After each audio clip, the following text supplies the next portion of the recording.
Sound Okay, take one. so I'm sitting here with Dr. Israel and Shirelle, the two producers for the project, diejimcrow, conceptual album about mass incarceration.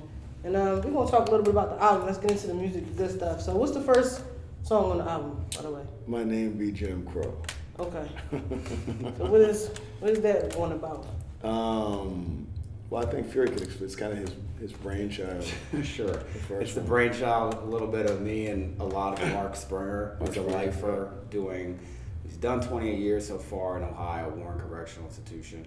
And it is a parody song that is very much like a minstrel of the 1800s, one of those really horribly racist songs, and it kind of takes that and turns it on its head. And teaches a very farcical history lesson in 2 minutes. Okay. And it's a period piece, so It's a period. authentic musicality. Right. Yeah. That's interesting. What about the next song? Wait, the next Tired song and Weary? is Tired and Weary. Yeah, Tired and Weary. Tired and Weary. Oh my God, we were working on that yesterday. Yeah, it's you could also That's call it, it right? Yeah, the Ballad of Aunt McKinney. It's The Ballad of Anthony McKinney. That's the AKA. Sure. I mean, yeah. I'll explain. I know the brother very well. He is doing 28 years to life for a murder that he didn't commit, as you know. Mm-hmm. And you actually have a song with him a little later on the album. Yeah. And he played Very the drums, talented. played the drums, guitar, and sang and wrote the song. So the guy did basically everything on Tired and Weary, and it's the true story of his innocence and his fight while being incarcerated. recorded inside of Warren Correctional. Yeah, and it's definitely got like a dusty vibe, one of those old R&B Yeah. type things. So what about the next song? I gotta be coming up soon. You're getting Am I there. on next song? You're getting there. We're getting there. She hit it. there. So Next first song- impression. So why don't you First talk Impressions, about that? right. That's First Impressions. I recorded that with Charles. Sewell, Charles Williams. Sewell. Yeah. He is, where he's from again? War Correctional. Oh, okay.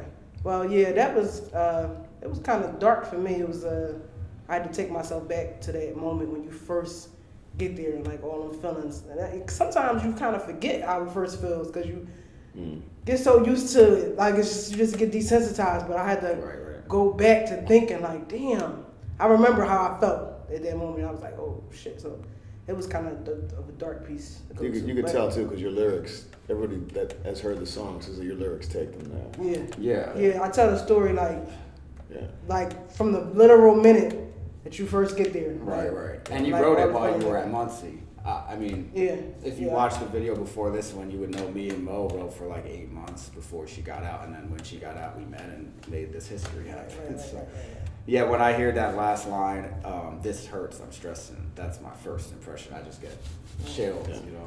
Yeah, because that shit do be crazy. But that shit be crazy. I done, been there a couple times now, so it's like nothing, But the first time, I was like, this how they do it? Like some cattle or some shit? Like some, it was rough.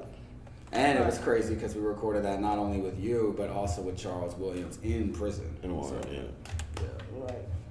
Well, yeah, I think it came together well. So what's I the, can't name another song that does that. Anyway, Right. So what's the next song after? what's next? 8215. 8215, I think. That might be Okay, I've never me even and heard of that Doc's little sleeper favorite. Yeah, I mean, never it even kind of heard is of mine. it. You haven't heard that. It's one of my favorites. I think it has a unique approach to the musicality. Yeah. At the same time, it has First Impressions takes you there in a literal way. 8215 takes you there in an abstract way. Okay. You know what I mean? So it's like equally as powerful but more abstract. Right. So I And like it's it. super down and out. It's just like some Yeah. serious blues, but it doesn't sound like the traditional blues. It's a little undefinable. Okay. But I think Diejimcrow is a little. well, that one has a definite Pink Floyd influence. That's to true. it, with the musicality element. So it's got that rock, Alright. 70s element, but Yeah. still, it's got the very blues vocals. And that was written and co-performed by Mark Springer, and then also the choir at Umoja. I mean, it's called Umoja at Warren Correctional Institution. Yeah. Where is Warren Correctional at? It's in Southwest Ohio. Lebanon. Yeah, They call it Lebanon. Lebanon, Ohio. Lebanon. It's spelled like Lebanon. All right, so then So next after is 8215, Plastic Bag. Plastic Bag. Okay, I have heard a lot about this song. Plastic Bag. But you haven't heard it, right? No, I have not heard it. Okay. Do you want to tackle that one? Yeah, I mean I think that one is the most focused on a sort of traditional R&B / blues vocal performance. Right. And there's two very distinct elements. You have the male element and the female element, much like in First Impressions. Mm-hmm. And I think, it's a real traditional piece.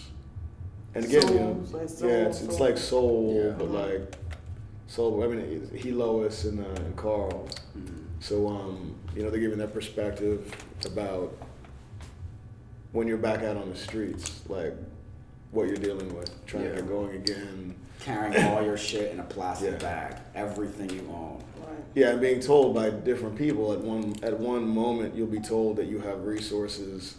The next second you're told that you don't have those resources. Very It's frustrating. about a And so challenge. it's the true story of a guy who did 31 years in prison, and it's Yeah. about getting out and being homeless. And then he, Lois, his vocal compliments his just really beautifully. Yeah, definitely.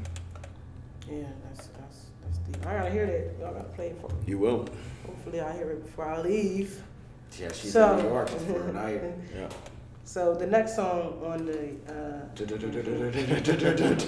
grand finale, I think you already know. I'm guessing is headed. I That's need the you to last introduce. song. Yes, it is. It's called "Headed to the Streets," featuring me and Ant. And on all the music, all the it's a beautiful. Well, he's instrument. actually just on the drums. Oh well, I thought he did all that like put it together. He co-composed it with Mark Springer. Yeah. Yeah. Co-composer. So, yeah, that's a huge one right there. It's deep. We'll have a huge video. It's a big song. I think it's a good song because it's so genuine to the anxiety of about to get out and like the lack of confidence. It exposes that vulnerability that you have from being like a felon or an ex-con or whatever. People, because sometimes some people think, oh, I know I ain't gonna be shit and I ain't gonna be shit, but some people think, I'm gonna get out and I'm gonna do good. But it's always in the back of your mind, damn, like what if this shit don't work out, or Right. then it's harder. Regular people can't get jobs now, so it's harder, extra hard, and some people just ain't that strong yet. So you gotta go through a lot to keep it, and it kind of ends it open-ended. It never really says what happens or what didn't happen. So, it just kind of lays your mind to wonder, like, damn, well, hopefully everything worked out, So, Yeah, exactly. Hopefully. Right. Keyword. Yeah. Right. And it's got a really crazy guitar lead on the outro. Now, if you listen to the guitar, though, the guitar can kind of tell you. It Where didn't go kind of- very well. I mean, that's the next verse. Right, right. Then it's like, oh, Yeah. damn. Well, Go this guitar. is another reason why you have a lot to look forward to for the LP, because the LP will answer that question, and I And many other don't know what the questions. answer is yet. Right. because Many we other haven't questions. recorded the next song. Right. Yeah. There's a lot of questions to be answered. Yeah. Yeah. I think the EP is about asking questions. I agree. The LP is going to be about answering them. Yeah, and asking a couple more. Yeah. Right. That's true. Yeah. All right. Well, that's the nature of the EP. So if you guys are interested or want to get involved, how do they get to the Kickstarter? They can go on diejimcrow.com and find it right away. They can also just go to Kickstarter, type in diejimcrow. It's actually a staff pick, so it will pop up right away in the project we love. We really need the support. The Kickstarter has slowed down just a tiny bit, but it's also, today was a super positive day, not only backer-wise, but pledge-wise, so that's really exciting. We have a ton of backers, and thanks to each and every one of you. Yeah. But a lot of the backings have been small, so we just want to pick up the pace, keep getting mass backers, and keep spreading the love and the support. Thanks. Yeah, it's gonna be a grassroots thing. So we need the people who we need to get invested in this. They may not have a lot, but don't think a little bit is too little, because we need everybody who's invested to get involved. So it's definitely a grassroots thing. For sure. And if you can't donate, we still appreciate the support. Share it with a few people that that you think can donate. Mm-hmm. And if you already have donated, share it with 2 people who you think would also donate. Yeah, because it's all family at this point. Right, We right, need right. everybody's help. Yeah, it's a family with the supporters, and it's a family here, as you can see.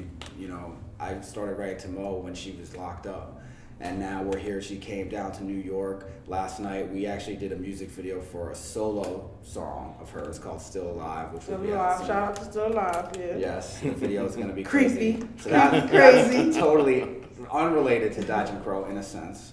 But you know, it's a family out here. We're working with people all over the country, and right now Monique's brother is shooting this video, so it's awesome. So shout out to the family. Shout out to Mimi. Here and out there. I'm mad at me right now. That's All right. what I said. We love you. So, thank you for the Much support. love.